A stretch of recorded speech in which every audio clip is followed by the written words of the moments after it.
여러분 일본 시장 진출을 고민 중이라면 아마 인플루언서 마케팅을 생각하고 있을 겁니다. 근데 막상 알아보면 한국과 너무 다른 섭외 비용 때문에 깜짝 놀라지 않으셨나요? 이거 너무 비싼 거 아니야? 혹시 눈탱이 맞는 건가? 이런 생각 해보셨을 거예요.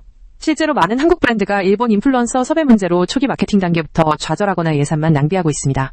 이 영상을 끝까지 보시면 일본 인플루언서 섭외 단가의 진짜 구조와 우리 브랜드에 딱 맞는 인플루언서를 합리적인 가격에 찾는 노하우를 알 수 있습니다. 이제 더 이상 비싼 비용에 끌려다니지 않고 효율적인 일본 인플루언서 마케팅 전략을 세울 수 있도록 제가 도와드릴게요. 여러분 혹시 일본 인플루언서 한 명 섭외에 이 정도 금액을 제안받아 본 적 있으신가요? 네, 맞아요. 일본에서 팔로워 10만 명 인플루언서의 인스타그램 포스팅 단가는 평균 300만 원에서 1000만 원 심지어 그 이상을 호가하기도 합니다. 이 수치는 한국의 비슷한 규모 인플루언서 단가보다 2배에서 3배 이상 높은 수준이에요. 이런 현실을 모른 채 뛰어들면 여러분의 마케팅 예산은 순식간에 바닥나버릴 수 있습니다.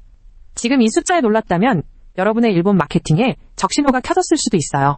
이 막대한 비용 뒤에는 우리가 몰랐던 일본 시장만의 독특한 구조가 숨어 있습니다.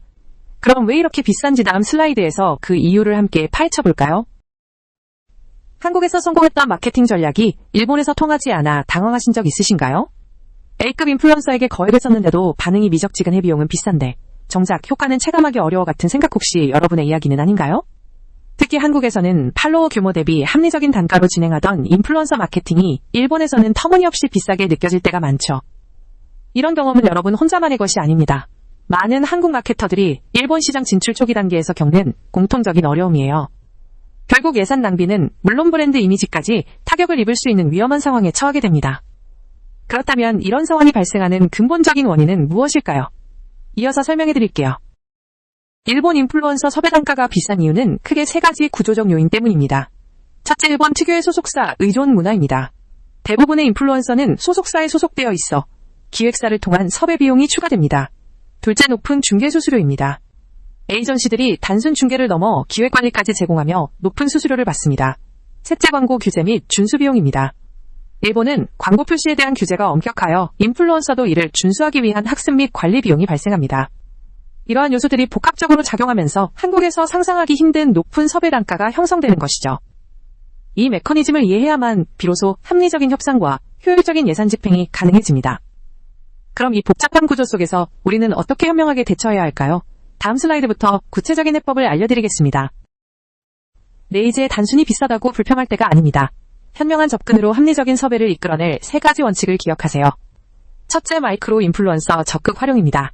팔로워 수가 적어도 특정 위치 시장에서 강력한 영향력을 가진 인플루언서들은 의외의 가성비를 제공합니다. 둘째, 선과 기반 협상 모델을 도입하는 것입니다. 단순 게시물당 단가가 아닌 클릭수나 전환율 등 실제 성과에 따라 비용을 지급하는 방식이죠.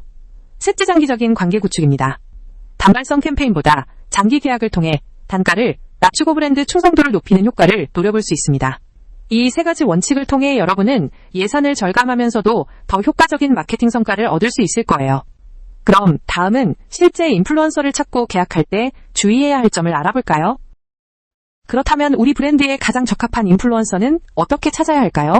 무작정 팔로워 수만 볼 일이 아닙니다. 우선 타겟 고객층 일치도를 최우선으로 고려해야 합니다. 우리 브랜드의 핵심 고객층과 인플루언서의 팬층이 얼마나 겹치는지 분석해야 합니다. 다음으로 콘텐츠 퀄리티와 톤 앤 매너를 면밀히 살펴봐야 합니다. 브랜드 이미지와 어울리지 않는 인플루언서는 오히려 역효과를 낼 수 있습니다. 또한 진정성 있는 소통 능력을 가진 인플루언서를 선택해야 합니다. 팔로워들과 꾸준히 소통하며 신뢰를 쌓는 인플루언서가 진정한 파트너가 될 수 있습니다. 마지막으로 과거 협업 경험 및 성과를 확인하는 것도 중요합니다. 비슷한 제품군을 성공적으로 마케팅한 경험이 있는지 꼭 살펴보세요. 이 4가지 기준을 통해 여러분은 단순히 비싼 인플루언서가 아닌 우리 브랜드의 가치를 높여줄 진정한 파트너를 찾을 수 있을 겁니다. 이제 이렇게 선정한 인플루언서와 어떻게 소통하고 계약해야 하는지 다음에서 더 자세히 알려드릴게요. 인플루언서 선정만큼 중요한 것이 바로 효율적인 협업 프로세스를 구축하는 것입니다. 이 3단계를 기억하세요. 첫째, 명확한 목표 설정입니다. 인지도 향상인지 판매 전환, 인지 브랜딩인지 목표를 명확히 하고 KPI, 핵심 성과 지표를 설정해야 합니다. 둘째, 상세한 가이드라인 제공입니다. 콘텐츠 방향성 필수 포함 내용 금지 사항 등을 구체적으로 전달하여 오해의 소지를 줄여야 합니다. 셋째, 지속적인 성과 측정 및 피드백입니다. 캠페인 중에도 성과를 모니터링하고 필요하다면 전략을 수정하며 효율을 극대화해야 합니다. 이러한 체계적인 프로세스 없이 단순히 알아서 잘 해주겠지라고 맡겼다가는 예산만 낭비하고 원하는 결과를 얻지 못할 확률이 높습니다. 프로세스 구축은 시간과 노력이 들지만 결국 성공적인 캠페인의 초석이 됩니다. 다음 슬라이드에서는 일본 인플루언서 섭외 시 절대 놓쳐서는 안 될 중요한 함정들을 짚어드릴게요. 이제 일본 인플루언서 마케팅 성공을 위한 마지막 파즐입니다. 많은 브랜드가 빠지는 함정을 미리 알고 피해야 합니다. 첫째, 유명세만 보고 묻지마. 섭외는 절대 금물입니다. 많은 수로수가 많다고 무조건 우리 브랜드에 맞는 것은 아닙니다. 콘텐츠 연관성을 확인하세요. 둘째, 일방적인 한국식 요구는 일본 인플루언서와의 관계를 해칩니다. 일본은 상호 존중과 신뢰를 중요하게 생각하므로 현지 문화를 이해하는 자세가 필요합니다. 셋째, 계약서 불충분한 명시는 나중에 큰 문제로 이어질 수 있습니다. 콘텐츠 수정 범위, 2차 활용 권한성과 지표 등을 명확히 명시해야 합니다. 이 세 가지 함정만 피해도 여러분의 일본 인플루언서 마케팅 성공 확률은 훨씬 높아질 겁니다.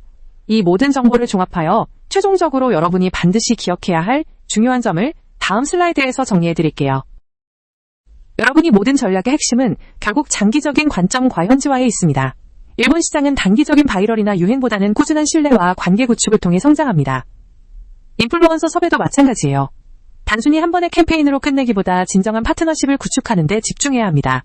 일본 인플루언서들은 단가뿐 아니라 브랜드의 비전과 진정성에도 민감하게 반응합니다.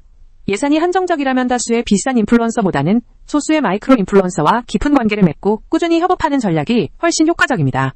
이것이 바로 일본 시장에서 지속 가능한 성공을 위한 지름길입니다. 여기까지 오신 여러분이라면 이미 성공적인 일본 진출의 절반은 이룬 것이나 다름없습니다.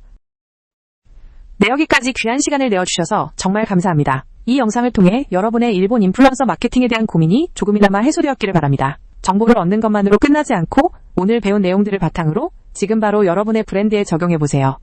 작은 변화가 모여 3개월 후에는 분명 놀라운 성과로 이어질 겁니다. J-마켓 나비는 앞으로도 한국 브랜드가 일본 시장에서 성공할 수 있도록 실질적인 정보와 노하우를 계속해서 제공할 예정입니다. 더 많은 일본 마케팅 꿀팁이 궁금하시다면 주저하지 말고 채널 구독과 좋아요를 눌러주세요. 여러분 모두의 성공적인 일본 진출을 응원하며 다음 영상에서 또 만나요.